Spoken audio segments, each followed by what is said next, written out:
interpostas impugnações pelos solidários e pela autuada, a DRJ de Belém achou por bem julgar procedente em parte, rechaçando a solidariedade imputada às empresas PEN Engenharia e ao sócio Augusto Ribeiro, a pretexto de não restarem comprovados os pressupostos legais do artigo 135.3 do CTN.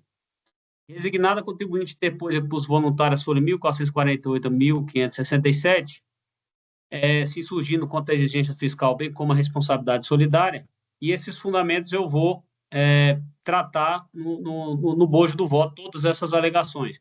Igualmente, a Progetec interpôs recurso voluntário, se surgindo contra a imputação de corresponsabilidade em relação ao presente crédito tributário.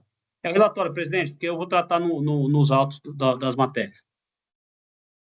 Em relação ao voto, primeiro eu faço um breve resumo do que se trata e passo primeiro o recurso da Progetec. Ela aduz deixa eu ver essa nulidade. Só um segundo.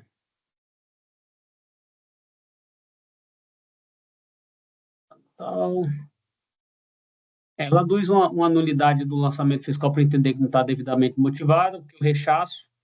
Aí eu trago aqui um excerto da decisão recorrida, mas aí nós vamos lá para a página 18 do meu voto, que aí eu trato um por um as argumentações da contribuinte. Página 18.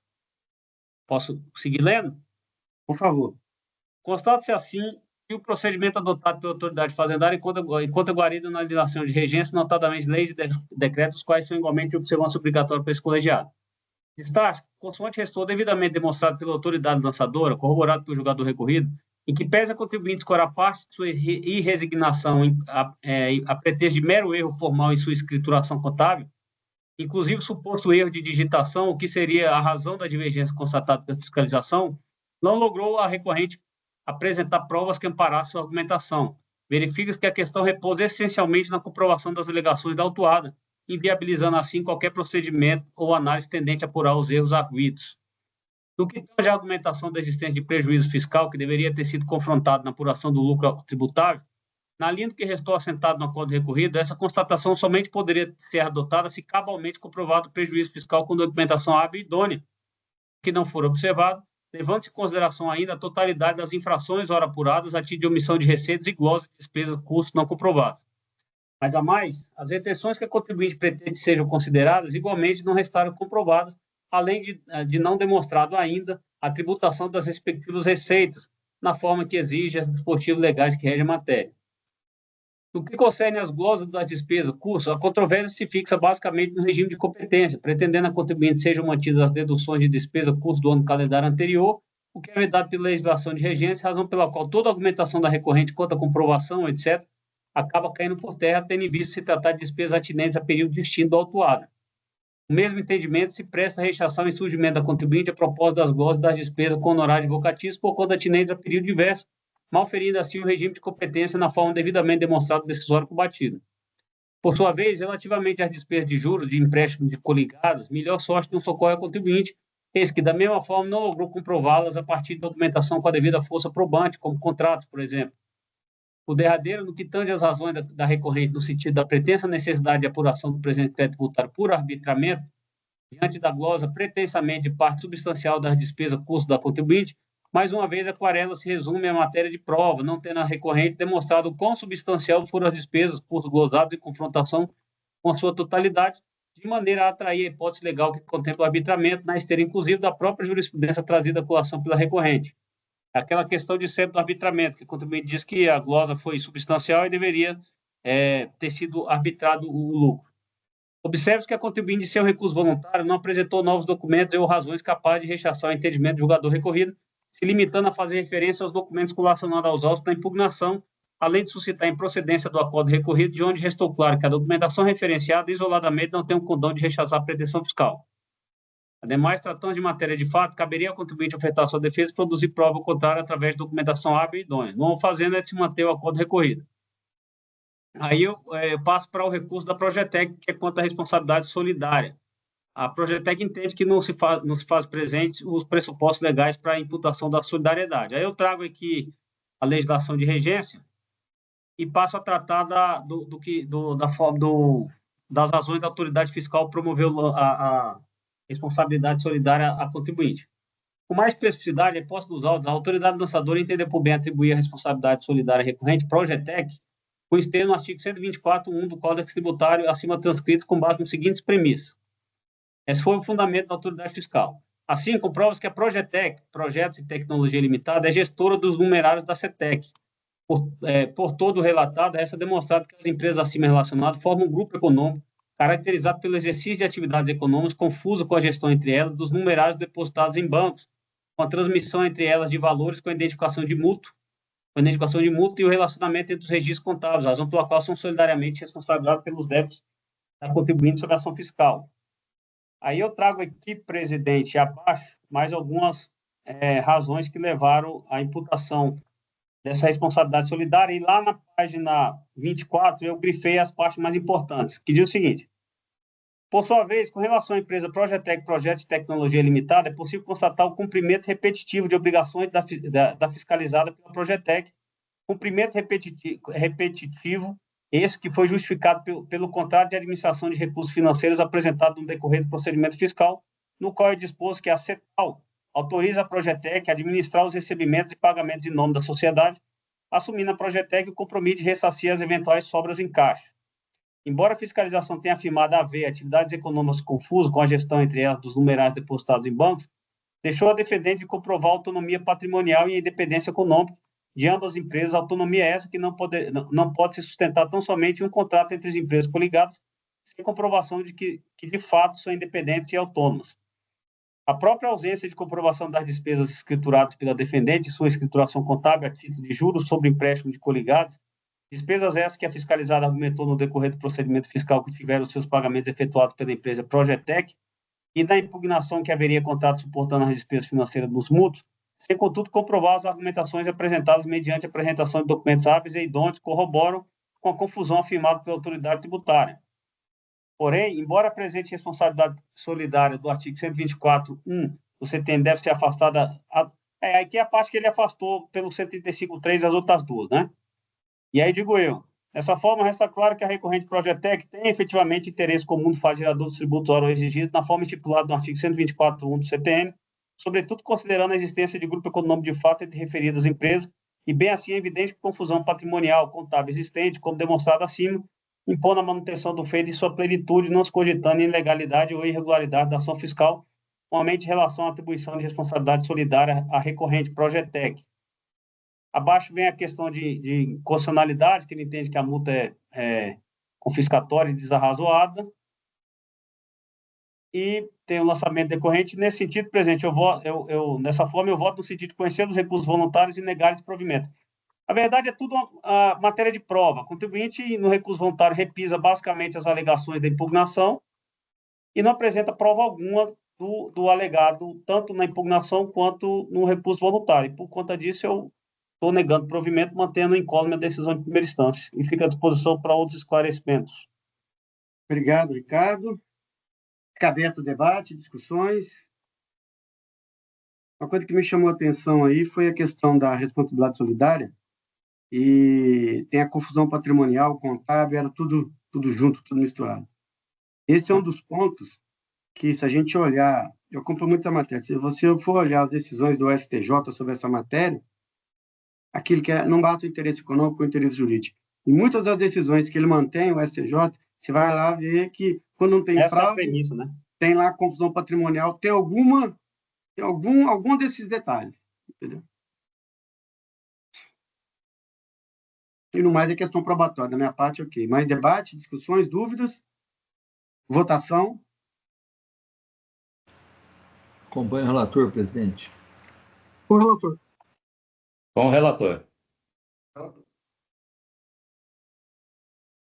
Eu também acompanho o relator. Então, item 14, negar o provimento de recurso voluntário por unanimidade. Ricardo, agora o item 15, da mesma empresa. Vamos lá. Esse aqui, presidente, a partir do 15 até o 17, quando é compras. Eu vou ler o 15, aí depois eu vou explicar o demais, mas aí a questão é a mesma. É semelhante. É semelhante, exatamente. Na verdade, em matéria de prova, são retenções que não restaram comprovadas. Deixa eu ler o primeiro aqui, explicar. O item 15 é o 2009, 43. 2009, 43. Isso aqui é um pedido de compensação dos débitos inscritos na DECOMP referenciada, com base em crédito de saldo negativo de imposto de renda pessoa jurídica relativa no calendário 2005. A autoridade fazendária de primeira instância em Santo André reconheceu em parte o direito creditório pleiteado, homologando, portanto, parte das compensações, cobrando os respectivos débitos confessados. A contribuinte interpôs manifestação de conformidade, que fora julgado procedente em parte, também pela 8ª turma da DRJ Rio de Janeiro. Em suma, entendeu a autoridade julgadora de primeira instância que as retenções confirmadas dos sistemas fazendários, a partir das informações extraídas dos documentos colacionados aos autos, foram capazes de gerar somente parte do saldo negativo pretendido. O contribuinte interpõe recurso voluntário, onde alega preliminarmente a nulidade da decisão recorrida por entender que não analisou em sua plenitude as razões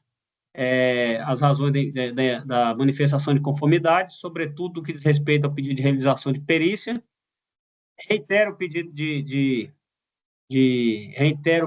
realização de perícia e vem asseverando, e aí, deixa eu ver aqui. Aí ela aduz aqui, dizendo que das retenções arguidas, somente 6 não foram reconhecidas. Aí ela vem tratando uma por uma dessas retenções que não foram reconhecidas.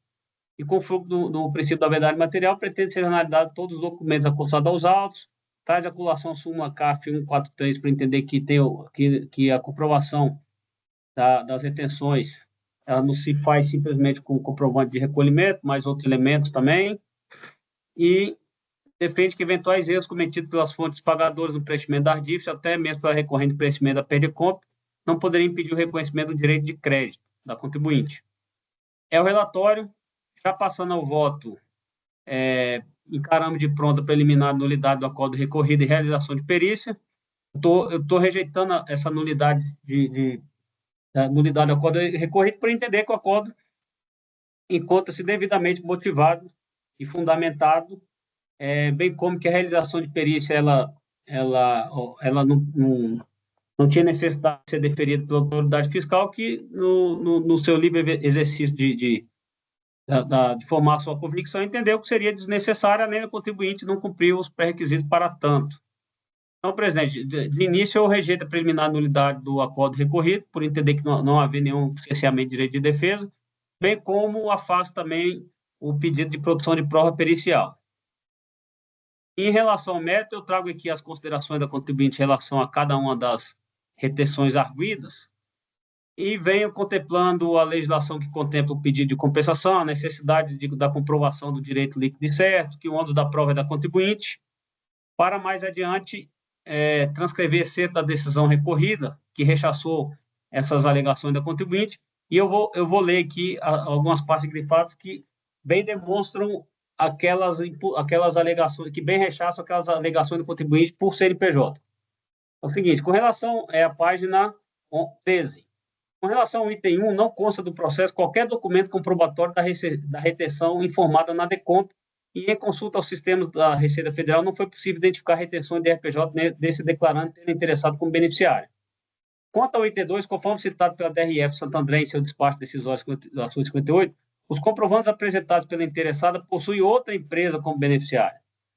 Com relação a essas alegações, cabe inicialmente informar que o ato declaratório 21 COSIT já definia que o valor do imposto retido na fonte sobre rendimentos oferidos pelos consórcios constituídos na forma do artigo 278.219 da Lei 6.404 serão compensados na declaração de rendimento das pessoas jurídicas consorciadas no exercício financeiro competente, proporcionalmente à participação contratada.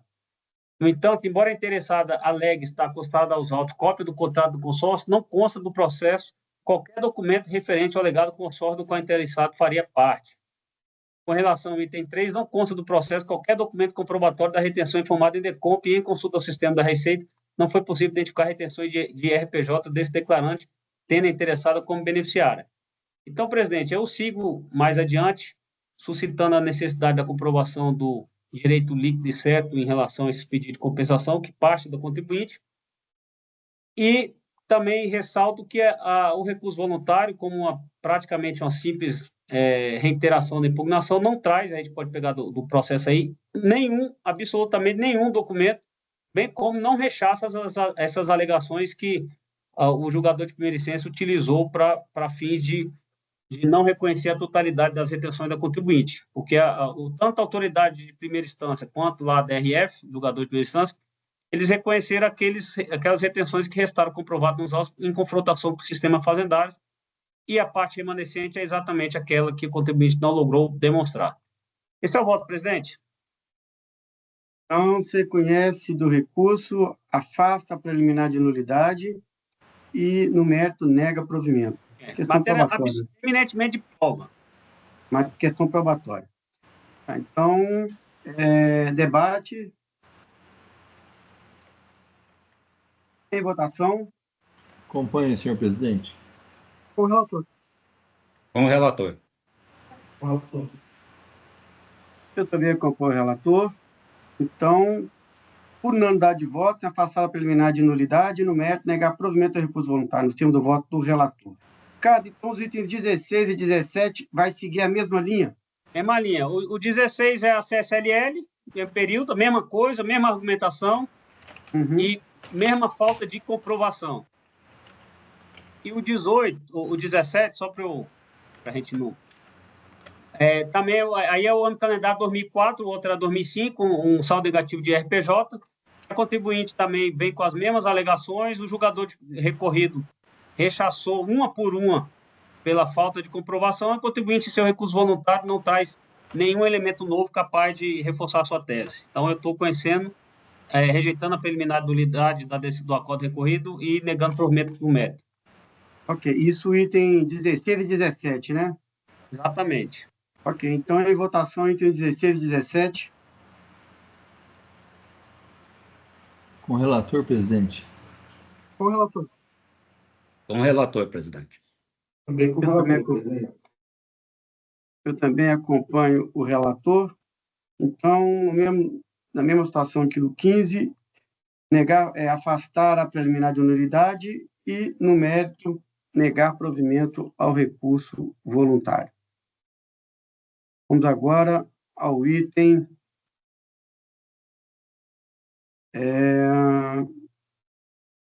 18, nós já julgamos. 21. 19, 21. O item 21 do Itamar. Itamar, ficou pendente esse item 21. Ok, presidente. Esse é mais simples. Na verdade, se refere a duas compensações que ele fez o pedido de compensação. Ficou dois valores somados dá 157 mil. Eu coloquei aqui no início o recorte do despacho decisório. Ocorre o seguinte, essas parcelas de compensações, elas não foram objetos da DECOMP que indicou. Então, essa DECOMP 00358, ele indicou que foi compensada nessa DECOMP. Ela consta do processo das folhas 104 e seguintes. A gente observa que essas compensações que ele diz que ser compensadas não é objeto, não está nessa DECOMP. Então não se aplica a súmula 177. De modo que eu não reconheço o crédito simplesmente por isso, senhor presidente. Porque o recurso voluntário também, ele não é objetivo, todos eles, dessa leva de processos, ele não foi objetivo ao direito creditório discutido. O senhor pediu vistas do item 18, o senhor vai confirmar. Então, partindo do meu voto, se referia só a essas duas parcelas, e observa aqui que o próprio voto da DRJ destacou, na PERDECOMP início 00358, ela conversou o débito de estimativa de imposto de renda, folha 112 e 113. Mas não foram confirmadas as compensações de julho e setembro. Ele repisa sobre esses valores, diz apenas que tem que ser considerado. Eu mostro aqui que elas não estão confessadas e não é o caso de se aplicar a súmula 177. Simplesmente é esse a matéria de um debate que precisa ser analisado Reitero que a Decomp, que diz que se consta dos autos, folhas 104 seguintes, os débitos, folhas 112 seguintes, a gente observa que vai de fevereiro a junho, não consta os débitos de julho e setembro. Então, desse modo, senhor presidente, eu nego o provimento ao recurso voluntário. Esse é o voto. Ok, conselheiro Itamar, debates. Em votação. Com o relator. Com o relator, presidente.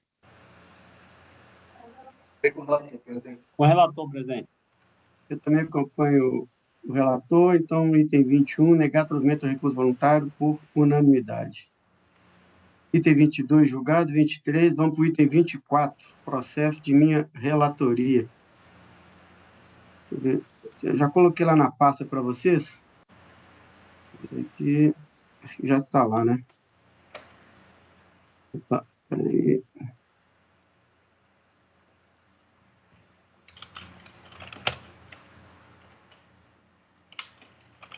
Está. Deixa eu abrir aqui.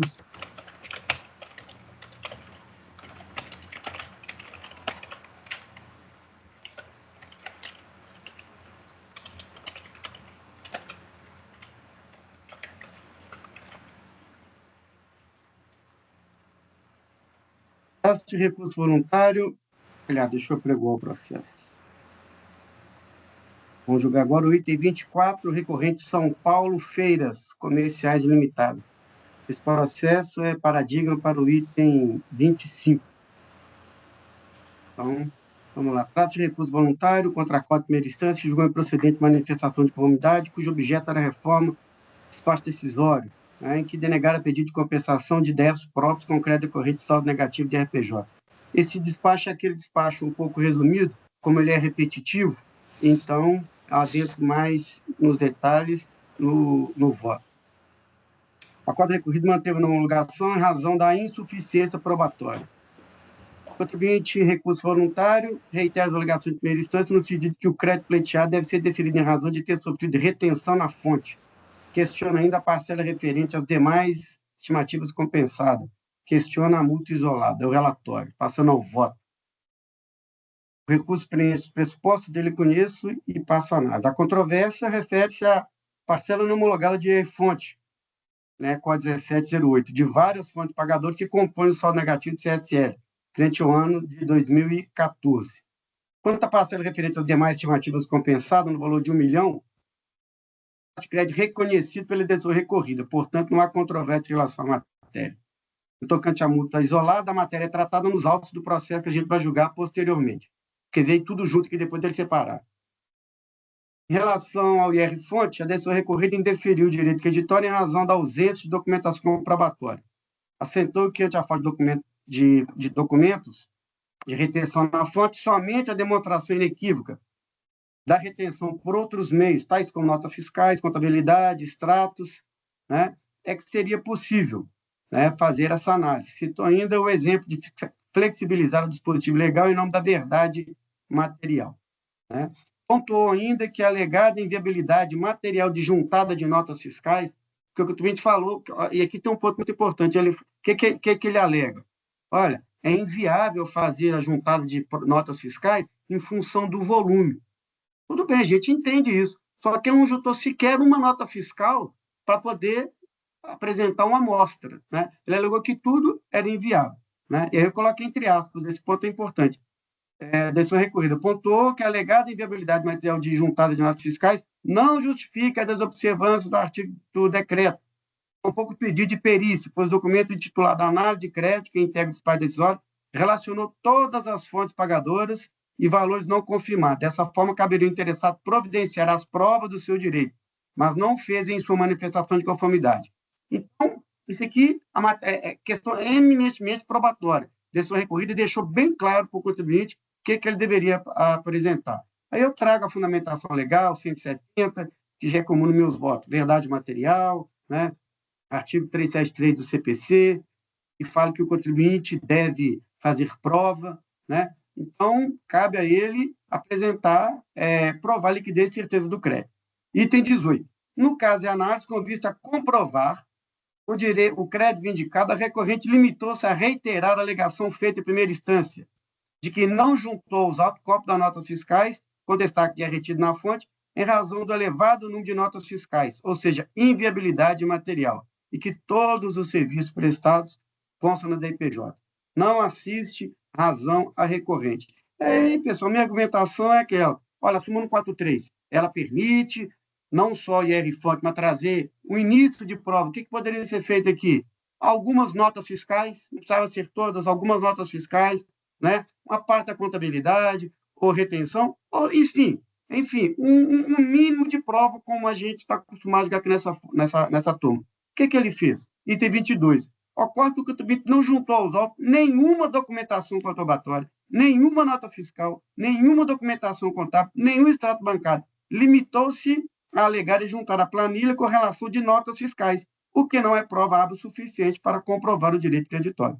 Então, como eu dito, a não apresentação de elementos probatórios prejudica a liquidez e certeza do crédito indicado, o que inviabiliza a repetição do indébito. Nesses termos, eu nego provimento ao recurso voluntário. É como voto, senhores. Fica aberto a debate. Presidente, planilha sem prova. É que não foi motivo. É o que a gente falou na nossa aula lá. Não adianta. Né? E aqui eu fiz questão de ler aquela versão da decisão recorrida, aquele trecho, que ela falou, ela esclareceu. Né? Então, é isso. Orientou e tudo, né? Sem dúvidas. Para votar, presidente. Votação. Com o relator, presidente. Com o relator. Com o relator. Com o relator, presidente. Com o relator, presidente. Ok. Eu também acompanho o relator. Então, item 24, negar provimento ao recurso voluntário por unanimidade. Esse mesmo dispositivo, esse resultado, ele é replicado no item 25. Vamos agora para o item 26. Deixa eu abrir aqui. Item 26. Pessoal, isso aqui eu vou poupar tempo dos senhores. Isso aqui é decomp não homologada, multa isolada, inconstitucionalidade. Artigo 74, né? Matéria que já foi julgada pelo STF com repercussão geral. Então, o que eu estou fazendo aqui? Eu estou dando provimento ao recurso voluntário. É o voto, senhores. Sem debates, votação. Com o relator, presidente. Com o relator. Com o relator, presidente. Com o relator. Com o relator, presidente. Ok. E o item 26, dá provimento ao recurso voluntário por unanimidade, nos termos do voto do relator. Esse resultado, ele é replicado no item 27, que é repetitivo do item 26. Passemos agora ao item 28, também de minha relatoria.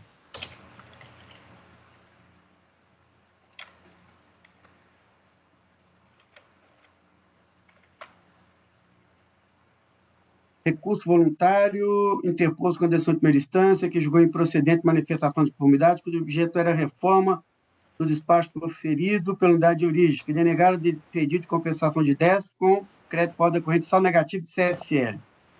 E aqui o contribuinte reitera as alegações de primeira instância que o crédito pleiteado deve ser deferido em razão de ter sofrido retenção na fonte, questiona ainda a parcela referente às demais estimativas compensadas e questiona a multa isolada. Se não me engano, esse aqui é o irmão daquele outro. Tem muito tempo que eu fiz, vamos ver aqui.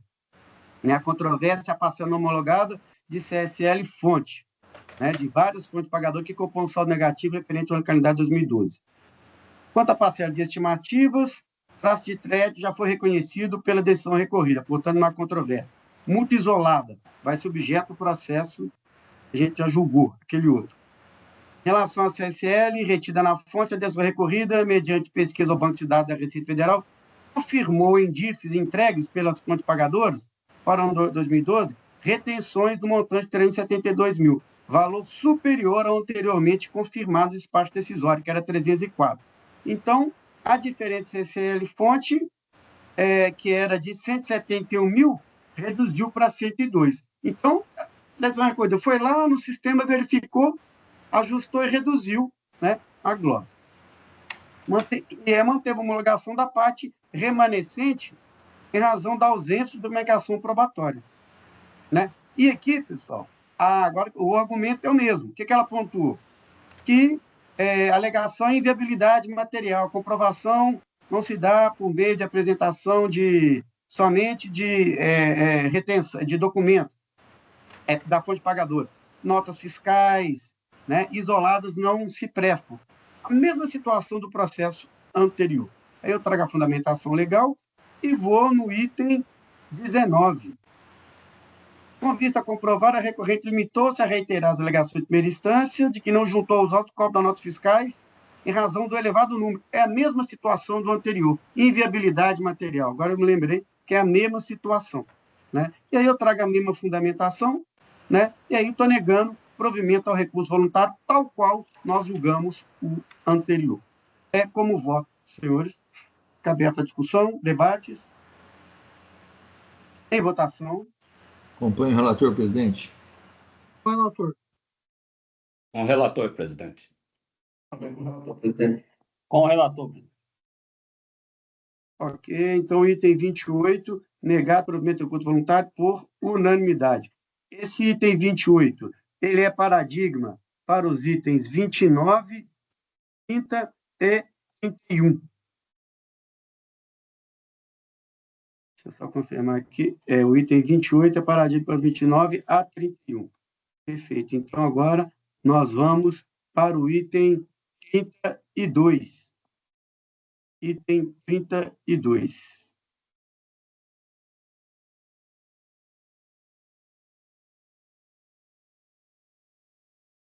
Porque aqui é a mesma situação. Porque eram anos distintos, tinha o crédito, depois tinha a multa, certo? A multa isolada.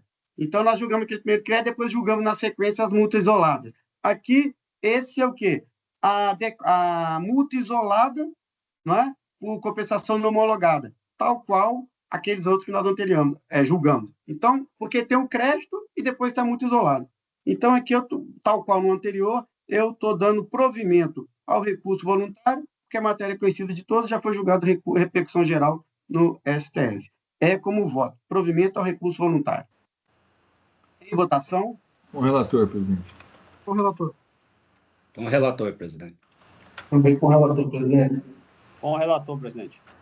Ok. Item 32, acordo dos membros do colegiado por unanimidade de voto em dar provimento ao recurso voluntário. Esse item ele é paradigma para os itens 33, 34 e 35. Passamos agora ao item 36, de relatoria do conselheiro Ricardo. Aqui eu passo a palavra para a leitura do voto. Em seguida, você já pode ir para leitura do relatório e em seguida o voto. Com a palavra. Pois não, presidente. APSU. Presidente, isso é uma decomp para fim de compensação dos débitos nela relacionado com crédito saldo negativo de imposto de renda pessoa jurídica. DRF de Porto Alegre analisou primeiramente a matéria e reconheceu em parte o direito creditório. Contribuinte depois manifestação de conformidade, as folhas 3 e 5 foram julgadas igualmente procedente parte. O julgador de primeira instância entendeu que as retenções confirmadas no sistema fazendário, a partir das informações extraídas dos documentos colacionados aos autos, foram capazes de gerar somente parte do saldo negativo. E resignada, a contribuinte depois recurso voluntário, onde alega, em síntese, que pugna primeiramente pelo reconhecimento da homologação tácita da compensação declarada, uma vez ter transcorrido o prazo de 8 anos entre a interposição da manifestação de conformidade e a sua respectiva apreciação pelo julgador recorrido. Em defesa da sua pretensão, assevera que o CTN estabelece prazo de 5 anos para fins de fixação de crédito tributário, limite temporal que deve ser aplicado tanto sujeito passivo como ativo. Não bastasse isso, acrescenta que o artigo 24 codificou o andamento dos processos administrativos fiscais, fixando em 360 dias a partir do protocolo o prazo para que tais pedidos sejam analisados que não foram observados nos presentes autos. E no mérito, em surge contra a decisão recorrida, aduzindo para tanto que colacionou aos autos a totalidade dos comprovantes das retenções e notas fiscais de prestação de serviço, ao contrato que restou assentado pelo julgador recorrido, os quais devem ser analisados com base no princípio da verdade material. Passando já ao voto, presidente, em relação à homologação tácita, digo o seguinte: não obstante referida argumentação se encontrar fundada pela preclusão processual, eis que não suscitada pela contribuinte em sua defesa inaugural, dela conheceremos e analisaremos por entender se vincular a questão de ordem pública, objetivando rechaçar igualmente qualquer alegação de preterição de direito de defesa. Ou seja, essa matéria de homologação tácita, decadência, que ele suscita, é inovação recursal. Só que eu estou conhecendo, porque eu entendo que é questão de ordem pública, evitar que ele embargue e diga que... Não estou conhecendo. Entretanto, apesar do conhecimento de aludido matéria, o entendimento da contribuinte não merece acolhimento, tendo em vista está demonstrado que o procedimento fiscal foi realizado no prazo legal. Aliás, o tema em debate encontra literalmente disposto na legislação de regência, não havendo muita celeuma que o envolva. Com efeito do artigo 74, 5º da norma 1430, o prazo para homologação da compensação declarada pelo contribuinte é de 5 anos, contado da entrega da declaração de compensação. A hipótese dos autos, como reconhecido pela própria contribuinte, a PEDCOMP número tal, foi formalizada, transmitida em 29 de 7 de 2005, com a respectiva intimação de disparo decisório da DRF de origem em 15 de 6 de 2010. Foi por pouco, mas foi dentro do prazo legal, não havendo se falar em homologação tácita das compensações pretendidas. Então, preliminarmente, rechaço a homologação tácita suscitada pela contribuinte. E no mérito, presidente, a questão toda envolve também comprovação das retenções havidas pela contribuinte. E aí eu venho dizendo o seguinte, depois da legislação, depois de dizer que o artigo, que a súmula 143, ela admite comprovação que não seja exclusivamente comprovante de recolhimentos, bem como o artigo 373 do CPC, que determina que a contribuinte deve comprovar o crédito aduzido, e por sua vez, eu digo, o contribuinte não logrou refutar nessa oportunidade as razões decididas do julgador recorrido, mas tão somente se reportou aos documentos constantes dos autos, notadamente notas fiscais de prestação de serviço, aos quais já foram devidamente analisados no acordo combatido, que concluiu não ter o condônio para o pleito da recorrente, consoante restou circunstanciadamente demonstrado no seu bojo. Então, presidente, em suma, é matéria de prova, a contribuinte teve analisado em 2 oportunidades, tanto DRF como DRJ, o seu pedido de compensação. Nas 2 oportunidades foram reconhecidas as retenções comprovadas em confrontação com a documentação e o sistema fazendário, da fazendário, e a parte remanescente, a contribuinte, em sede de recurso voluntário, não traz uma prova sequer, afora suscitar a homologação tácita. E, por conta disso, eu voto no sentido de conhecer do recurso voluntário e rejeitar a preliminar de homologação tácita e, no mérito, negar-lhe provimento. Obrigado, Ricardo. Debates? Votação? Com o relator, presidente. Relator. Com o relator, presidente. Com o relator, presidente. Também acompanho o relator. Acordo membro do colegiado, por unanimidade de votos, em afastar a preliminar de nulidade e, no mérito, negar provimento ao recurso voluntário nos termos do voto do relator. Esse mesmo resultado vai ser replicado pelos itens... Pois não? Desculpa, não é de nulidade, não, é de homologação tácita. A preliminar. Ótimo. Acordo membro do colegiado, por unanimidade de voto, em afastar a preliminar de homologação tácita.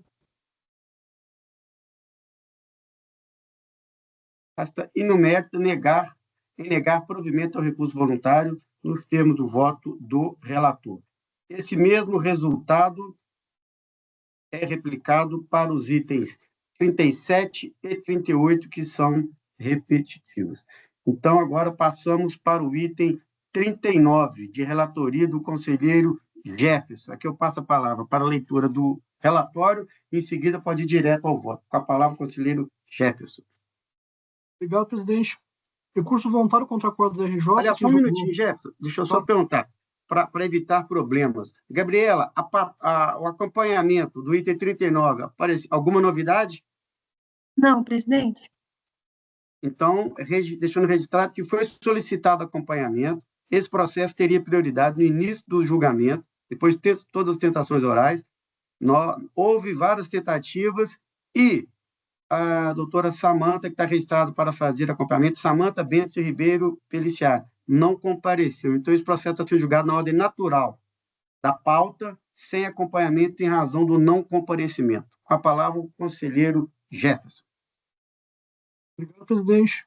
Bom, recurso voluntário que julgou contra a acordo da RJ, que julgou improcedente manifestação de conformidade, né, protocolado contra despacho decisório, que não homologou o pedido de restituição pleiteando crédito de pagamento indevido maior de RPJ, do lucro real trimestral. O referido crédito seria oriundo de sua sucedida, por ocasião de incorporação. O despacho decisório indeferiu o crédito pleiteado sob a justificativa de ausência de documentação comprobatória, pois o contribuinte havia sido intimado se, no entanto, apresentar documentos hábeis a comprovar o alegado. Assim, cientificado, o interessado apresentou manifestação, onde alega que participou de um processo de reestruturação societária com a incorporação sucedendo a incorporada em todos os seus bens e direitos e obrigações, que a sociedade incorporada apurava IRPJ-CSLL com base no lucro real trimestral e, por ocasião do encerramento do período base em razão de sua incorporação, apurou o resultado positivo passível de tributação e efetuou compensação de prejuízos fiscais limitados pela trava de 30%, e também apurando o IRPJ a pagar, o qual ficou devidamente quitado. Ocorre que, em procedimento de revisão interna, segundo entenda o manifestante, verificou-se que poderia ter utilizado seu estoque de prejuízo fiscal sem observância do limite da trava dos 30% do lucro ajustado. Assim, reapurou-se o lucro real sem considerar a trava do 30% para compensação, resultando que o recolhimento mostrou-se integralmente indevido, o que consoante entendimento recente do CARF. A limitação de 30% para a compensação do prejuízo fiscal não se aplica ao último período base da pessoa jurídica extinta por incorporação, pois isso impossibilitaria que o seu direito pudesse ser exercido posteriormente, e as leis 9065 de 95 e 8891 instituíram limitações na compensação do prejuízo fiscal, preservando o direito do contribuinte de compensar o eventual saldo remanescente em períodos posteriores, estando implícito na norma o princípio contábil da continuidade das entidades. Então, assim, resta caracterizada a impossibilidade, na hipótese de extinção da pessoa jurídica, em virtude de sua incorporação, de aplicação do limitador de 30% para a compensação do prejuízo fiscal e base de cálculo negativo do QSLL. No caso concreto, o contribuinte possui prejuízo fiscal acumulado e devidamente registrado na parte B do LALUR, em valor mais do que suficiente para sustentar a compensação integral do lucro apurado no referido trimestre, não mais respeitando o limite de 30%. O acordo combatido, no entanto, entendeu que não se sustenta a alegação de que o limite da compensação de 30% não se aplicaria à hipótese de incorporação da pessoa jurídica por absoluta falta de previsão legal. Logo, entendeu que não restou evidenciada a ocorrência do alegado pagamento indevido maior de RPJ, e, portanto, julgou improcedente a manifestação de inconformidade. Resignado, o contribuinte apresentou recurso voluntário onde repisa e reforça os argumentos já expostos em manifestação, requerendo a procedência integral do pedido de restituição. E após os autos vieram ao CARF para apreciação e julgamento. Passo ao voto, presidente. Recurso tempestivo e preenche os demais requisitos, portanto, dele toma conhecimento. A discussão é basicamente essa. O contribuinte apresentou o pedido de restituição no último trimestre de 2001, né, em decorrência de uma incorporação, né, buscando pleitear os prejuízos fiscais da incorporada, né, e aí, depois de alguns anos, ele teve um entendimento de que, na verdade, ele respeitou nesse primeiro momento os 30%, né, a trava dos 30%, mas depois de um tempo ele entendeu que, na verdade, ele prescindiria dessa trava, né, porque se trataria da extinção da pessoa jurídica, portanto, ele poderia compensar um valor superior à trava de 30%.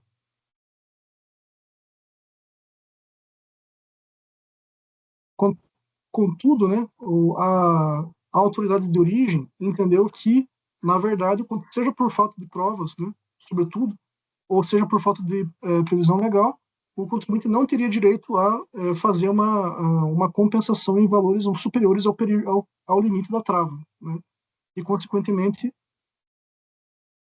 não reconheceu o direito creditório do contribuinte.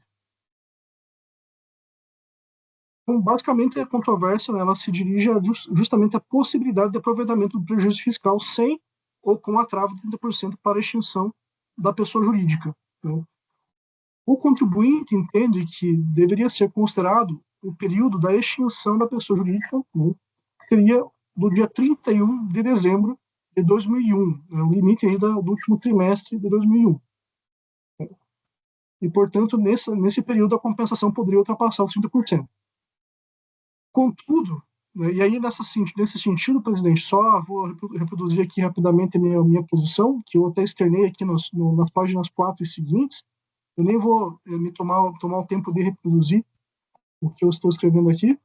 O meu entendimento, né, é de que, se por um acaso realmente houvesse comprovada a extinção da pessoa jurídica nessa hipótese da restituição, não seria necessário, né, respeitar a trava de 30%. É um entendimento que eu já tenho aí firmado em votos anteriores, né, também tem até trabalho publicado sobre o assunto, mas no caso concreto há uma discussão, né, se a restituição ela foi decorrente ou estava ligada ao período da extinção da empresa, e se esse período de extinção da empresa seria dia 31 de 12 de 2001 ou dia 2 de janeiro de 2002.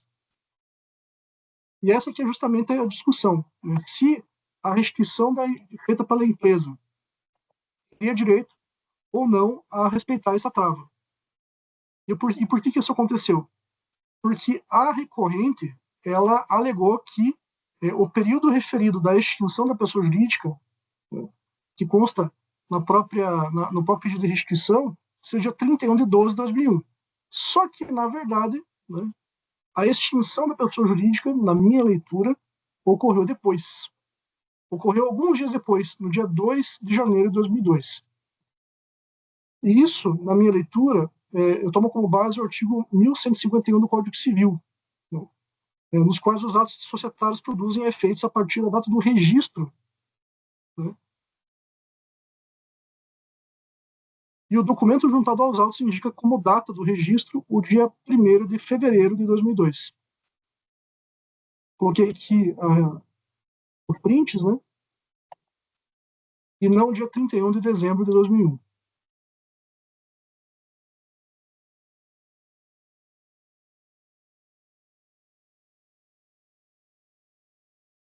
Tem dados também consistentes no próprio sistema da Receita, né, que confirma essa informação. E que, inclusive, se extrai do acordo recorrido. Né? O evento societário ocorreu no dia 2 de janeiro de 2002.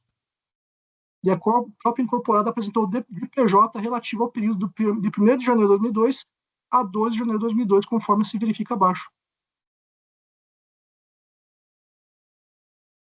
Então, as informações e documentos acostados aos autos não são capazes de confirmar que, na verdade, a extinção teria ocorrido no dia 31 de janeiro de 2002, perdão, de dezembro de 2001. Porque, na verdade, a extinção, inclusive consta de PJ, teria ocorrido no dia 2 de janeiro de 2002. E é por esse motivo que eu entendo que é um óbice ao seu aproveitamento integral da compensação dos prejuízos fiscais. Que, na verdade, ele apresentou no penúltimo momento, e não no último momento em que seria autorizado por lei a fazer essa compensação integral. E é por esse motivo que eu neguei provimento, presidente. Ok. É que, apesar das datas serem próximas, olha só como é que é o direito, né? E o tributário especificamente. Apesar das datas serem próximas, nós estamos falando só de exercícios distintos. Só isso. O que muda completamente em termos de tributação, né? Porque a data que efetivou... Isso aqui, provavelmente, quando foi feita essa operação, não se pensou nisso. Porque com senão certeza teria... não se pensou nisso. Provavelmente não se pensou. Né? Em que tanto pese... que demorou uns 4 anos para eles fazerem essa... Então, não custava nada ajustar isso aí. Em que pese, Jefferson. E aí o seguinte, eu já dei essa palavra para discussão, tá? Eu acompanho pelas conclusões, porque meu posicionamento, você sabe, o posicionamento ele é diferente. Né? Sim. Eu entendo que... E essa matéria, acredito que isso está em repercussão geral. Em breve o STF vai se pronunciar e vamos ver o que ele vai dizer. E os meus votos são todos com base na interpretação do STJ. Vamos ver se ele vai seguir a tendência, né? O Alexandre de Moraes já votou, alguns ministros já votaram. Vamos ver que os novos componentes, qual que é o posicionamento deles. Né? Vamos lá. Então, uma discussão, pessoal? Eu resisto bravamente, viu, Efigênio, enquanto puder. Você viu, né? Na 201, lá eu era o único vencido naquela compensação de denúncia espontânea a pagamento. Era 7-1 direto. 7-1 direto. Virou súmula, viu? Aí, olha, eu vou te contar, viu? Essa aí Eu era tem- vencido é, 7-1 e, de repente, Jesse, a matéria que eu dividi virou súmula. Mas pois é, vamos lá, pé, isso é outra coisa. pé Vamos lá. quente, hein, Efigênio? Pé quente, hein, Hã? Efigênio? Pé quente, hein? É quente. Vamos ver. Mas ele era tranquilo, porque eram as duas turmas do STJ. Era só a nossa turma no CAF, a 1201, que julgava dessa forma. Minha voto era de acordo com as duas turmas do STJ, não tinha como. E a matéria já estava bem Sim. pacificada no STJ, por isso que virou súmula. Né? Mas então, pessoal, debate, senão a gente já vai para a votação. Dúvidas? Eu acho eu confesso que eu fico bem incomodado com esse caso aí, porque são 2 dias, né? Eles É quiseram muito encerrar a exercício, né? empresa, fala, vou Não, mas extinguir a empresa. eu Eu também só fiquei queria levantar esse ponto aqui. incomodado. Me incomoda, eu já adianto que eu acompanho o relator, mas olha, imagina, vamos extinguir a empresa, vamos utilizar tudo? Vamos. Aí encerrou 31 de dezembro, 2 dias depois extinguiram a empresa, assim, e era para utilizar todo o prejuízo, né? Eu confesso também que esse caso me incomodou bastante, assim, sabe, Itamar? Porque realmente 2 dias de São 2 diferença, dias. 2 diazinhos, e fez toda a diferença aí para a empresa aí. Eu faço um esforço para tentar Eu fui onde eu pude, reconhecer, viu, no Efigênio? caso, Mas, porque Itamar, eu sou da corrente que tem que observar a continuidade da empresa, o imposto de renda ele incide sobre o. Ou seja, você tem a trava justamente para, vamos falar assim, para balancear o caixa. Mudou esse em 95, 96. eu tenho uma Enfim, posição dois até dias mais aí eu extremada estou com nesse sentido. dificuldade de Eu nem fundamentar vou para avançar por reconhecer. enquanto. O que foi, Jefferson? Não, Desculpa. eu tenho algumas posições aí que, assim, eu tenho refletido sobre o assunto, né? Eu tenho, assim, é um tema interessante, né? As teorias aí que se fundamentam, né? Não, tem A trava interessante. ou não, né? Então, mas assim, nesse caso aqui não precisa nem enfrentar isso, né? É Eu vou só a questão da acompanhar. extinção e pronto. Muita pena. Esse Então, deu pena, esse deu pena. mais debates? A gente vai, tô indo porque a gente vai poder discutir essa matéria quando o método for esse, tá? Sim, A gente sim. vai poder discutir essa matéria quando o método for esse caso. Então, em votação, Eu acompanho o relator, senhor presidente. Acompanho o relator. também acompanho o relator, presidente. Com o relator, presidente. Eu também acompanho o relator pelas conclusões. Então, item 39. Negar provimento, acordo mesmo colegiado e negar provimento. Por unanimidade de voto e negar provimento ao recurso voluntário, tendo voto relator. Conselheiro Efigênio acompanhou o relator pelas conclusões. Gerson, eu só não vou fazer declarações de voto, porque a gente ainda vai. Com certeza você vai ter oportunidade de a E matéria. essa matéria vai voltar Vai. direto. Essa matéria é comum no CAF, Sim. tá? Matéria é comum. Então, negar provimento por unanimidade. Esse item ele vai ser replicado nos itens 40, 41 e 42. Ok? Vamos agora para o item 43, processo de minha relatoria. Item 43, recorrente Transacácio Transporte Limitada. Deixa eu abrir aqui o item 43. Novamente, pessoal, isso aqui, porque eu selecionei esse processo, nós temos os processos do crédito, da compensação, que serão analisados posteriormente. Aqui, multa por decomp não homologada, inconstitucionalidade, aquela que nós acabamos de julgar. É de conhecimento da matéria, eu estou dando provimento ao recurso voluntário. Ele fica aberto para consultar, para verificar.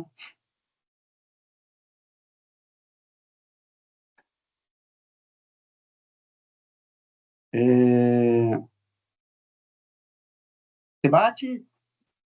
Votação? Com o relator, presidente. O relator. Com o relator, presidente. Com o relator, presidente. Com o relator.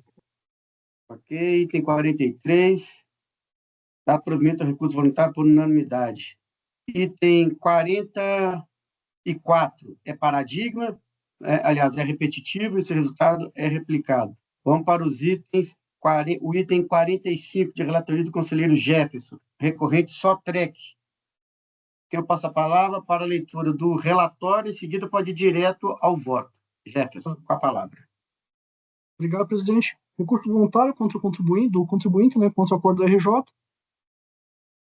Julgou improcedente de manifestação de inconformidade, apresentado contra o despacho decisório relativa a crédito declarado de Decomp, conectado à ação negativa da RPJ. Houve uma homologação parcial, né, alcançando de PJ e PEDComp. Resignado, né, o contribuinte apresentou uma manifestação, sustentando que os valores podem ser integralmente comprovados pela DPJ e o razão da conta da retenção. O acordo não recorrido, por sua vez, analisa as provas constantes, embora tenha considerado as provas documentais apresentadas pelo contribuinte e a razão da conta de retenção para o reconhecimento do crédito tributário, reconsiderou-as insuficientes. Né? E assim, considerando a validade do material, o acordo reconheceu parcialmente a manifestação, reconhecendo o direito creditário remanescente, além do já admitido, mas insuficiente em relação à integralidade. E após o contribuinte ter devidamente certificado, apresentou recurso voluntário pleiteando reconhecimento integral do crédito e análise e alegando que, ainda que apresentou retificação da PERDComp antes da emissão do despacho decisório. Então, passo ao voto. Esse é o relatório, presidente, passo ao voto. Recurso voluntário, né, contra o acordo da RJ. Conforme de PJ e PERDComp, o valor desse saldo seria de 3 milhões aproximadamente. Despacho decisório homologou parcialmente, em 2 milhões e 400 mil. Contribuinte apresentou sua manifestação, dizendo que os valores pleiteados podem ser comprovados no DPJ 2007 e no razão da conta de retenção. Né? O acordo recorrido, analisando as provas, entendeu que não eram suficientes para a integralidade do direito creditário pleiteado.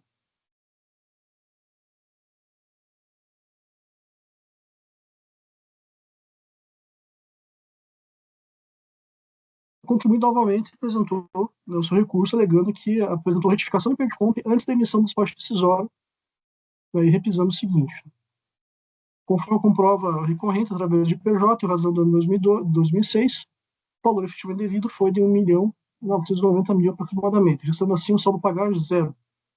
Eu tenho engraçado o provimento, o recurso voluntário, para declarar homologadas as compensações referentes a PERDComp em discussão. Então, a questão é basicamente a comprovação da retenção na fonte, presidente. Só que na minha leitura, né, pelo que o contribuinte apresentou, né, no processo, eu entendo que ele não se desincumbiu, né, do ônus de comprovar o crédito pleiteado. E aí aplico a súmula CARF número 80, e também a súmula CARF número 143. É porque o contribuinte apresentou apenas a de PJ e também a razão do ano 2006. E, a meu ver, não demonstraria efetiva retenção. E, antes posto, conheço o recurso para negar provimento. É como voto, presidente. Eu estou olhando aqui, Jefferson, e essa da IPJ e o razão 2006, que razão, em princípio, seria o início de prova. Mas foi o mesmo documento que ele apresentou em primeira instância, e ele não inovou em nada, né? Nada. Já foi, não seria suficiente. Ele não apresentou mais nada, uma nota, nem nada. Se ele tivesse apresentado mais alguma coisinha, né, algum outro documento, ele falou, olha, tem um esforço aqui, né? Dá para trabalhar em cima, mas ele só repetiu a documentação, né, e manteve a alegação que ele já tinha trilhado na manifestação. Uhum. Então, ok, eu debate. entendo que ele não se desincumbiu do seu ônus, né? Entendi. Debate. Votação. Com o relator, presidente. Com o relator. Também com o relator, presidente. Com o relator, presidente. Eu também acompanho o relator. Item 45, negar totalmente o recurso voluntário nos termos do voto do relator. Esse item vai ser replicado, esse resultado, para os itens 46 e 47. que são repetitivos. Item 48, 49 e 50 já foram julgados. Com isso, nós encerramos a parte da tarde. Vamos voltar lá no início para a gente ficar alguns processos da parte da manhã. É isso? Não dá tempo da gente julgar. Vamos começar. O primeiro que ficou foi o item 8. É isso? Todos do Jefferson. O item 8, 9, 10, 11, 12. É isso? Sim. Alguns Não, seus. o 12 acho que já foi. O 12 já foi. Oi? Acho que o 12 já foi. Não, o 12 não foi, não. Foi, Não não. foi? Foi, não. 8 e Vamos 12. jogar 8 a agora. 12. Faltam os itens 8, 9, 10, 11, 12. Gabriel está chamando. Gabriela, por favor. Presidente, tivemos um problema aqui com a internet. Não pegou na transmissão os resultados do item 39 a 42. Ah, só o resultado? 42, 39 a 42, o 43 e o 45. Então, peraí. Vamos lá. Fala para mim aí. 39. 39 a 42, não pegamos o resultado. Tá. 39 ao 42. Ah, então, vou falar aqui os itens 39. O item 39, ele é paradigma para os itens 40, 41 e 42. Então, o resultado do item 39, e respectivamente desses demais, 40 a 42, acordo do membro colegiado, por unanimidade de votos, em negar provimento ao recurso voluntário nos termos do voto do relator. O conselheiro Efigênio acompanhou o relator pelas conclusões. Qual o outro item? 43. 43. O 43, ele é paradigma para o item 44. O resultado é replicado.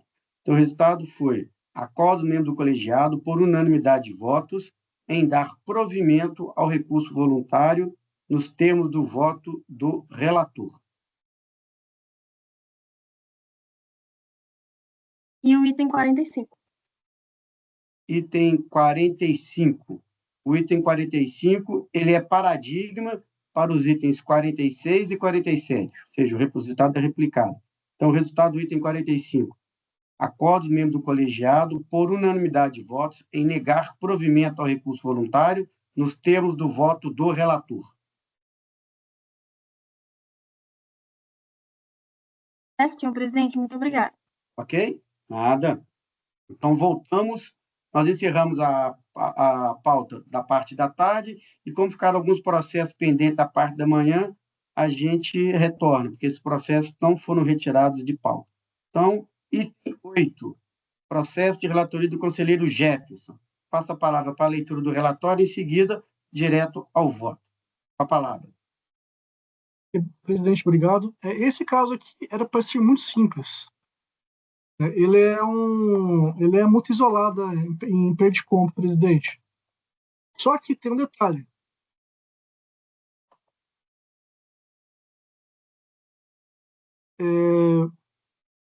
No relatório, eu até expus que, e aí a minha dúvida, eu fiz uma proposta inicial, né, antes de avançar o mérito. Por quê? Porque no processo, né, não está constando expressamente o recurso voluntário do contribuinte, mas foi juntado como recurso voluntário a impugnação administrativa do contribuinte. E aí eu fiquei naquela dúvida, olha, será que eu vou conhecer como recurso voluntário? Será que eu não vou conhecer o recurso? De quem foi o erro? Né? Ele apresentou e teve decisão de primeira instância. Teve decisão de primeira instância. Tá. Foi certificado. E aí, quando ela apresenta... Pois é, aí é que está. Apresenta como um recurso voluntário que está como uma impugnação. Podem abrir lá no processo. Não, mas aí, nesse caso, a gente reconhece, foi dentro do prazo? Deixa eu ver aqui, acho que foi. Deixa eu dar uma olhada aqui. Aquele princípio da instrumentalidade, não. É da... Fungibilidade. Fungibilidade, exatamente. tem Perfeito. voto nesse sentido. Mesmo porque isso aí é aquela multa isolada, compensação não homologada? Muito isolado, muito isolado. É aquilo que a gente acabou de julgar dos meus processos, não é isso? Sim. Exatamente. Se a gente não julga isso aqui, lá na unidade de origem isso vai ser cancelado, porque a repercussão geral vincula. Tanto a gente, vincula a administração como um todo. Então, se estiver Perfeito, dentro do então, prazo, presidente. Então, supero supera, isso. reconhece como Isso. a fugibilidade. Tem voto meu nesse sentido, fugibilidade e como é. Ok. Bom, o meu Esse é o meu voto. posicionamento. Meu Então, esse é o meu voto, posicionamento. presidente. Oi? Dou provimento, então. É o meu posicionamento, né? Então é o seu voto, né? Então fica aberto o debate. Em matéria desse sentido, eu já votei na 201 e foi por unanimidade. Fungibilidade reconhece como recurso voluntário e enfrenta o mérito. Perfeito, senhor presidente. Eu compartilho da sua opinião. Né? Formalismo então, moderado, né? Mais debates? Em votação. Então, você abre lá o eu já tinha colocado, só vou fazer um parênteses lá na fungibilidade. Pronto. Ok. Fechou. Vamos lá. Em votação. Então, seu voto é para dar provimento ao recurso voluntário. Acompanhe em votação. Acompanhe o relator, presidente. Com o relator, presidente. Com o relator também, presidente. Eu também acompanho o relator. Então, por unanimidade de votos, sem dar provimento ao recurso voluntário, nos termos do voto do relator. Item 9. CP Engenharia. Também questão de prova, presidente.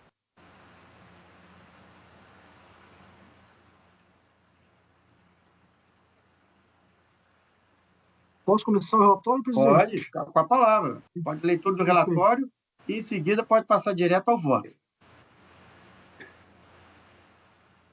Mesma questão que estamos enfrentando aqui durante o dia, né?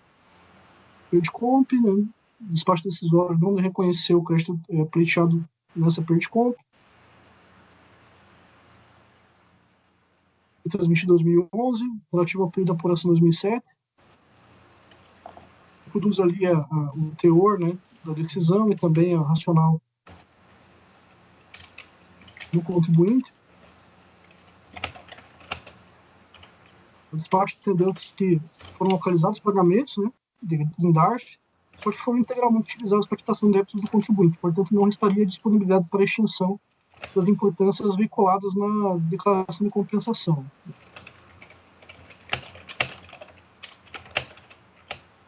O contribuinte apresentou uma manifestação e o acordo recorrido entendeu que também haveria insuficiência probatória por parte do contribuinte. Entendeu que vou até repercutir aqui, compete ao requerente trazer aos autos acervo documental competente e associar tributações específicas concernente ao período de apuração, acompanhando as respectivas demonstrações financeiras, livro-razão, livro-diário, devidamente escriturados e registrados na forma da legislação de regência, evidenciando assim os fatos contábeis e fiscais atrelados ao montante da base imponível, que entende pertinente. Apuração e recolhimentos correspondentes, compulsando-se com a evolução do saldo de conta patrimonial de controle do débito. Portanto, não comprovado pelo contribuinte qualquer incorreção na apuração, seja da base de cálculo, seja da contribuição declarada em DSTF, que deu origem ao despacho decisório combatido, através da documentação hábil suficiente, ou seja, através da apresentação de livros contábeis e fiscais, documentos fiscais que sustentam os lançamentos registrados, o pedido de revisão do despacho decisório e consequente homologação da compensação deve ser indeferido. O contribuinte certificado apresentou recurso voluntário, entendendo pela tempestividade do recurso, né, que houve erro de recolhimento em decom, já que a escolha do pagamento maior que liquidaria o débito não ocorreu na entrega do DSTF, fato que a informação do pagamento foi equivocadamente informada na retificação do DSTF número 3, por manutenção integral do pagamento que liquidaria o débito, somente ocorreu na constituição do crédito a recuperar no período ou na ocasião do pedido da compensação. E, ao final, o contribuinte requer que seja acolhido o presente recurso. Após ser juntado também por apresentação a esse processo final 39, e assim foram encaminhados ao CARF para aplicação e julgamento. E passo ao voto. Como é relatado, né, trata-se de compra eletrônica, né, contendo crédito decorrente de pagamento devido a maior de RPJ. Faço o print aqui embaixo, logo abaixo na página 8. A matéria foi objeto de decisão, né? Como eu já havia mencionado, não foram localizados pagamentos, mas já foram utilizados para quitação de outros débitos. E a DRJ também foi no mesmo sentido, né? Sustentando também insuficiência probatória por parte do contribuinte.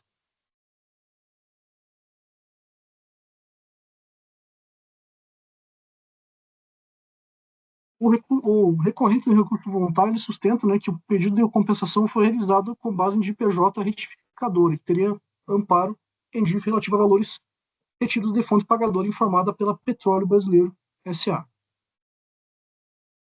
A empresa, ao perceber que teria recolhido equivocadamente o valor de débito apurado no período, resolveu recuperar o crédito via perda de compra. No mérito, sustenta que a escolha de pagamento maior que liquidaria o débito não ocorreu na entrega da DCTF. O fato que a informação do pagamento foi equivocadamente informada na retificação. E acresce também que, desde a impugnação, a interessada fez referência às retenções que faz a composição do saldo negativo e que as mesmas se prestariam como prova de pagamento das antecipações em questão, que está comprovado com o informe de retenção da cota parte do consórcio, para que seja efetuado o levantamento para a verificação do repasse de receita. Nesse sentido, eu entendo que não assiste razão à recorrente. Embora a retificação de documentos fiscais seja viável a qualquer momento, caso essa ocorra após a emissão do despacho decisório, no meu caso, é onde o contribuinte apresentar os documentos contábeis e fiscais subjacentes que demonstrem alterações procedidas com a indústria em entendimentos anteriores, né, conforme o acórdão, por exemplo, de final 745. Assim, não obstante a possibilidade de retificação posterior de PJ, a transmissão da DPJ deve ser acompanhada de provas suficientes que possam demonstrar o dito creditório alegado e esse documento contábeis cujo ônus da prova é do recorrente. Ainda nesse sentido, parece normativo COSIT número 2 de 2015, ao reconhecer a necessidade de munir a transmissão de PJ com elementos probatórios que possam permitir o reconhecimento do dito creditório alegado pelo contribuinte.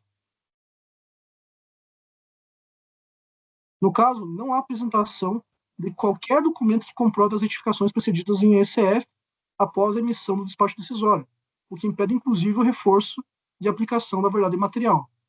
Ainda reforça-se a súmula CARF número 164. A retificação da DSTF após a ciência do despacho decisório que indeferiu o pedido de restituição ou que não homologou a declaração de compensação é insuficiente para a comprovação do crédito, sendo dispensável a comprovação do erro em que se fundamenta a retificação. Então, eu entendo que o recorrente não apresentou suporte probatório suficiente para demonstrar liquidez e certeza do crédito pleiteado. Nesse caso, o recorrente apresentou apenas uma DIF em nome do consórcio, sem qualquer outro documento que indique sua parcela da referida de receita.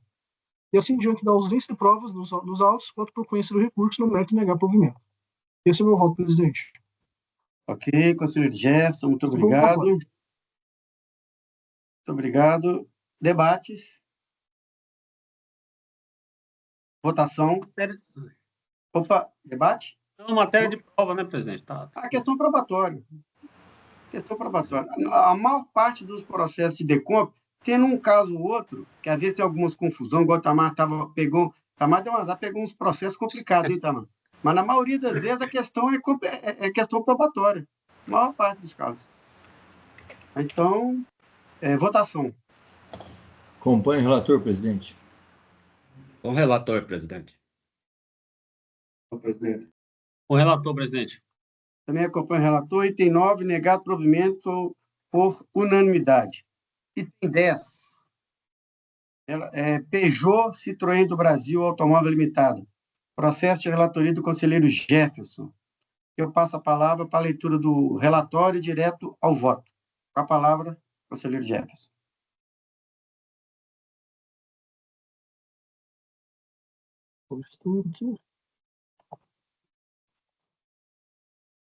Recurso voluntário contra o acordo da RJ, que julgou em procedimento de manifestação de conformidade oposta contra o despacho decisório, que não homologou o pedido de compensação conforme abaixo. Eu fiz o print aqui, né, para facilitar. O despacho decisório identificou outros pagamentos, mas que foram integralmente utilizados para quitação do débito do contribuinte, não restando assim crédito disponível para compensação, conforme indica também o relatório do acórdão recorrido.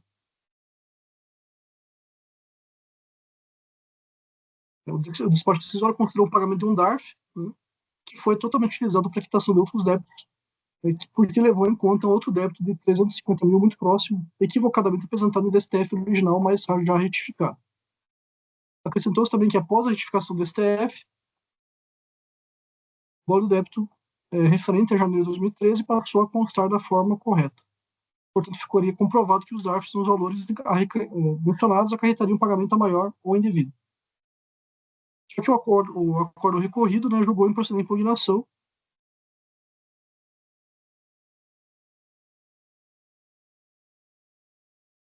justamente pelo fato de não ter considerado as provas acostadas aos autos, ou seja, considerou que as provas seriam insuficientes para comprovar o direito creditório alegado.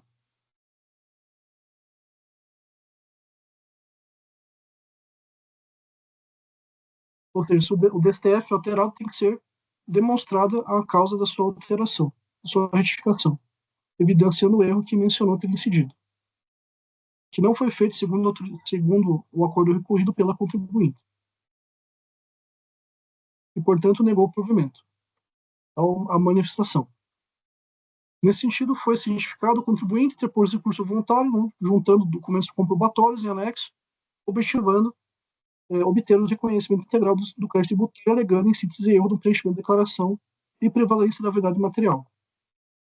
Justificando o seguinte: a declaração de compensação pretendeu o requerente ter a compensação do seu direito, oriundo do pagamento indevido a maior, utilizando a título de R-fonte para a competência de janeiro de 2013, para fins de compensação.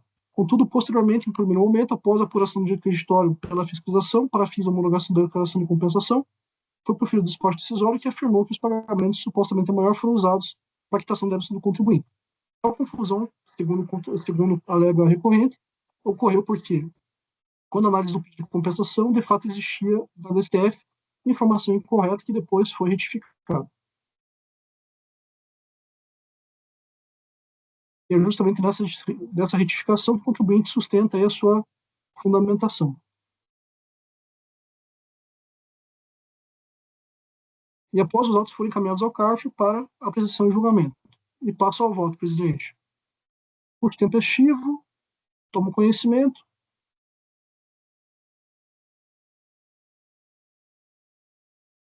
Não vou repetir a parte inicial ali, porque é basicamente uma reprodução do que já está no relatório. Né?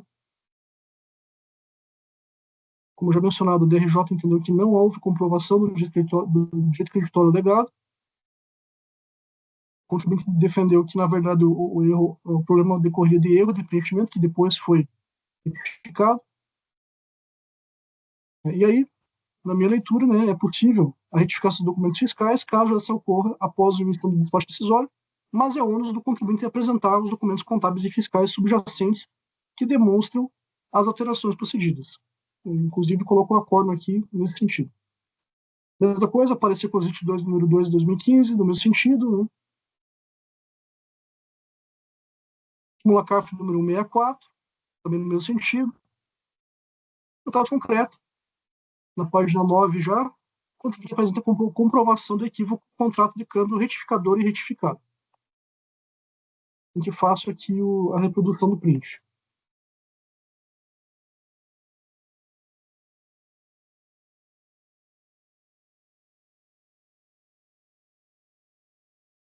Contudo, a documentação apresentada, em minha leitura, é insuficiente para concluir pela certeza de liquidez do crédito pretendido. Também não foi apresentado documento indicando qual valor a ser efetivamente pago em dólares, tampouco se a contribuinte brasileira assumiria o imposto, através do gross up. Né? Ademais, o contrato de câmbio supostamente retificador indica que o valor da operação em moeda nacional seria de R$ 1 milhão e aproximadamente R$ 43 mil, o que o valor do imposto seria de 116 mil aproximadamente. E ainda não há qualquer explicação acerca de como o valor foi calculado. Note-se que, grossa passando, né, entre aspas, o valor de R$ 1 milhão e 43 mil aproximadamente, para uma alíquota de 25%, teríamos um montante de R$ 1.399.000 e o imposto de 357 mil. Valores muito mais próximos aos declarados no primeiro contrato de câmbio do que no segundo. Aplicando-se a alíquota de 25% ao valor da moeda nacional, em moeda nacional, teria um valor de aproximadamente 260 mil, e não de 116 mil, indicados no contrato de câmbio ou os de 120 mil, indicados na DCTF retificadora. No caso, portanto, eu entendo que a recorrente não apresentou suporte probatório suficiente para demonstrar a liquidez e a certeza do direito creditório pleiteado. Diante exposto, nego o provimento do recurso. Ok, conselheiro Jefferson. Aberto o debate, dúvidas, esclarecimentos. Votação. Excelente voto, Jefferson. Objetivo, grossapô. Muito bem. Os valores. Grossapando. Gostei da palavra.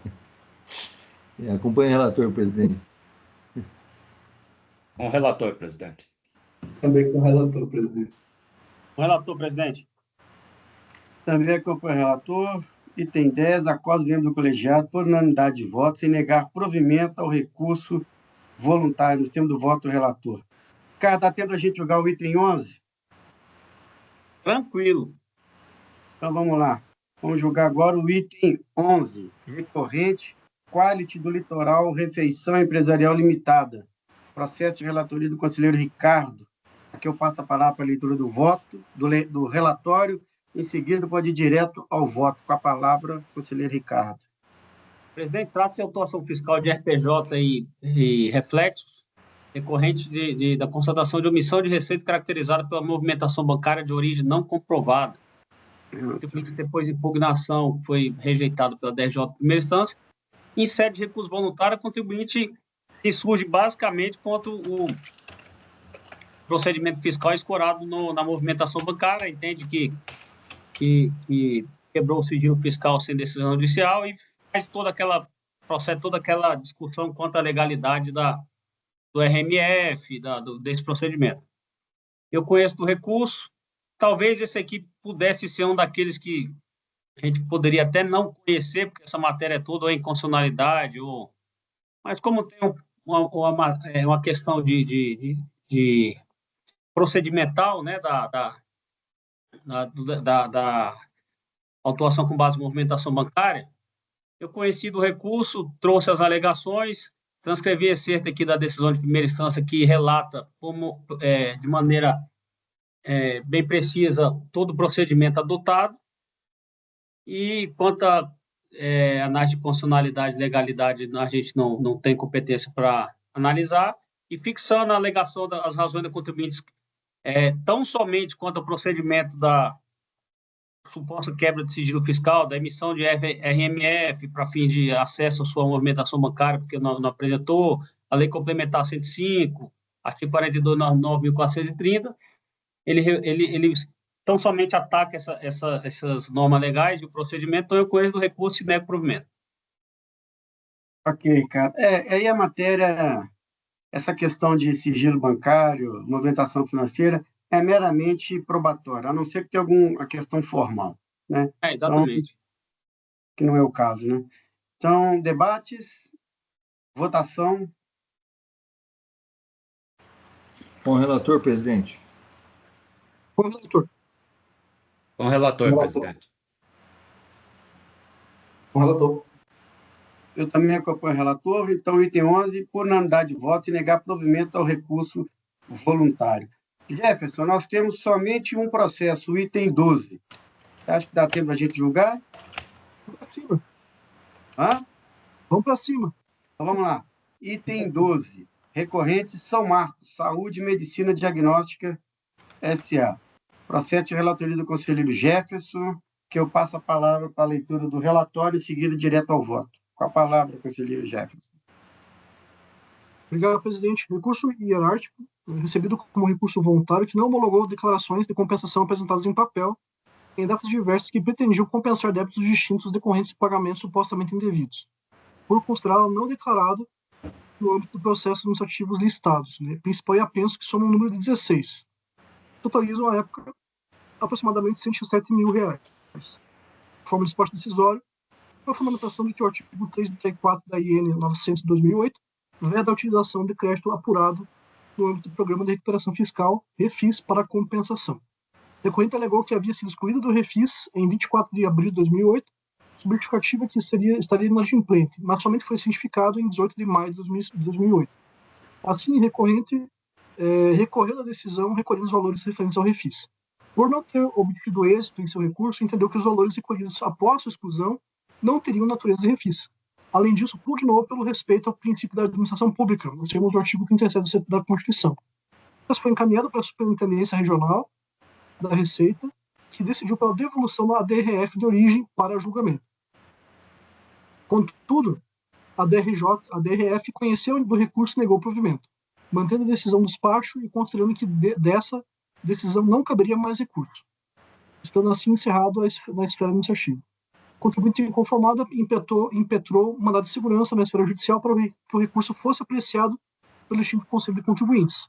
Em resposta, a autoridade judicial decidiu por atribuir efeito suspensivo ao presente recurso administrativo, determinar o encaminhamento do aludido recurso ao Conselho de Contribuintes da Receita e suspender até a instância final a inclusão da pendência que trata o mencionado recurso no relatório de pendência do Sistema de Informações da Receita, bem como o encaminhamento dos débitos da impetrante à Procuradoria da Fazenda.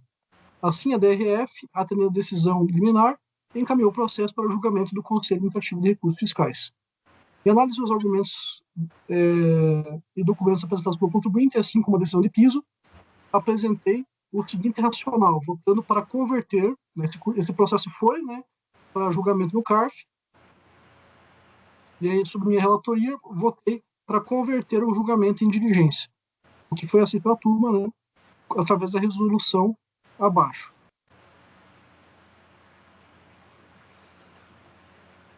E, na verdade, a questão de mérito gira em torno, né, da qualificação jurídica dos pagamentos realizados pela recorrente. Isso porque a IN 900/2008, que motivou a denegatória do crédito, inadmite a compensação, né, de crédito apurado no âmbito do Programa de Recuperação Fiscal, o REFIS, decorrente de pagamento indevido ao maior.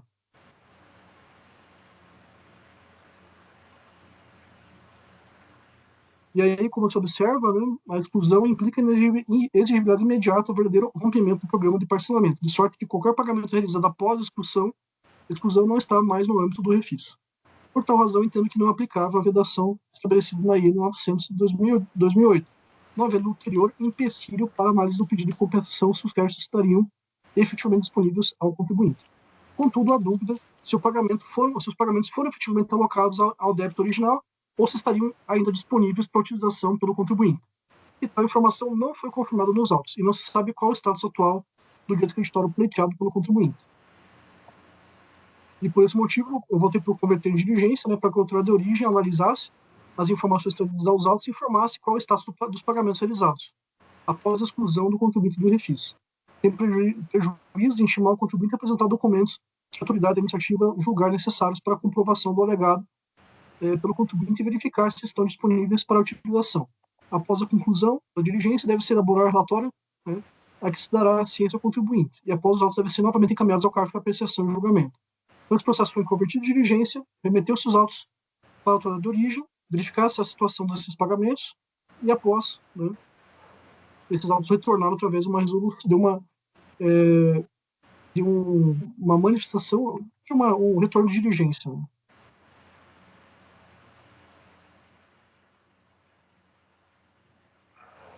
E a diligência concluiu, né, que os pagamentos feitos pelo contribuinte com o código de final 9000C, ou dos relativos ao REFIS, né, após a data do dia 1º de maio de 2008, data do efeito da exclusão do REFIS, estão disponíveis.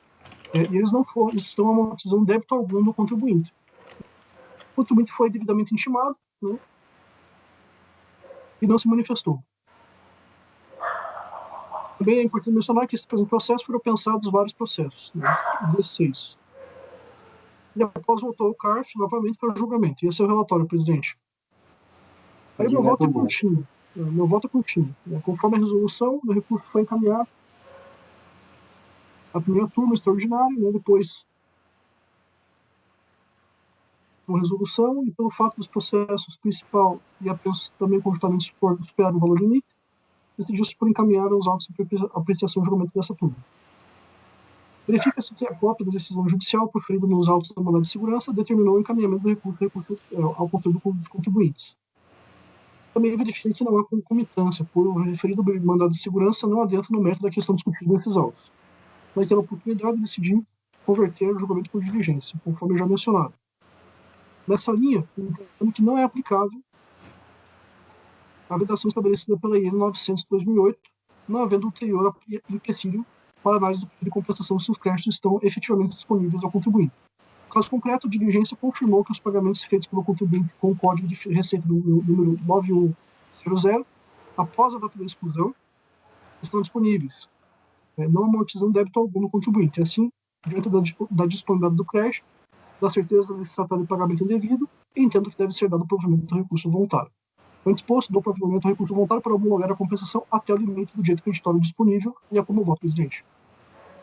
Obrigado, conselheiro Jefferson. Aberta a palavra, discussão. Diligência foi efetiva aí, né? Sim. Chegou com a resposta pronta aí. Exatamente. Votação. Com o relator, presidente. Com o relator, presidente. Com o relator, presidente. Relator, presidente. Eu também acompanho o relator. Então, item 12. Acordo membro do colegiado, por unanimidade de votos, em dar provimento ao recurso voluntário para homologar as compensações até o limite de direito creditório disponível, nos termos do voto do relator. Com isso, senhores, nós encerramos a nossa pauta. Então, agradeço a todos, né? Foram muitos processos, mas dentro do prazo.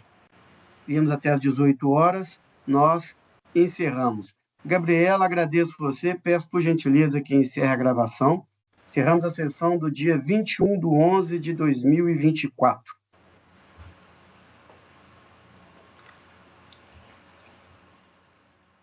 Transmissão encerrada, presidente. Gabriela, muito obrigado. Uma boa semana, Eu que um bom final de agradeço. semana para você. Tudo de bom, tá bom? Para vocês também. Tá, obrigado. Até o mês que vem.